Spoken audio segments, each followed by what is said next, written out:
I'm not proud of what I'm about to tell you, but in my defense, I was only 14 when it happened.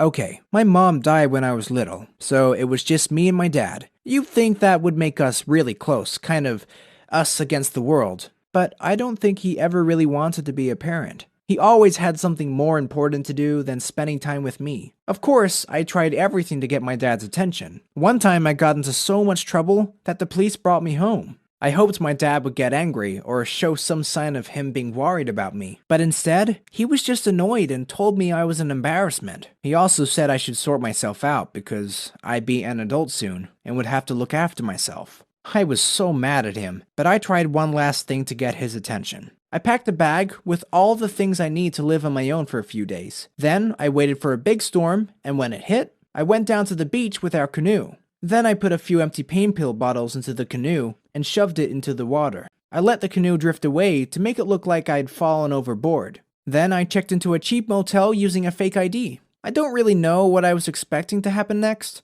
I wasn't even sure if my dad would notice I'd gone. 2 days later, I put on a hoodie and sunglasses and went to buy some food. When I saw the local newspaper, I couldn't believe it. The headline said, 14-year-old missing in the ocean. Apparently, hundreds of people were searching for me. They'd even sent out the search and rescue helicopters.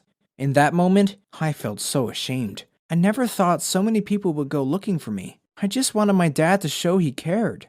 I didn't know what to do, so in the end, I just went to the police and told them what I'd done. They took me home to my dad, but he wasn't happy to see me. All he could do was go on about how much trouble I'd caused him.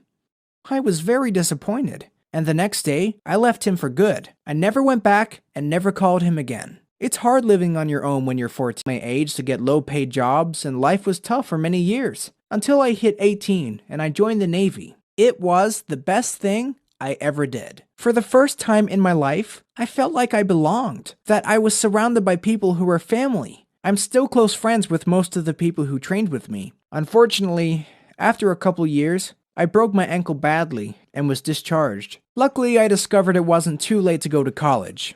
I found a cheap community college, which was all I could afford, and I graduated at 25. College changed my life. I met my wife Sissy there, and we have a daughter together. Being married with a kid isn't always easy, but I tell my wife and child I love them every single day. I know how painful it is to live without feeling loved, and there's no way my daughter is going to grow up thinking her dad doesn't care. My childhood was tough, but it doesn't define me. Just because my dad didn't love me doesn't mean that I can't love my daughter and my wife.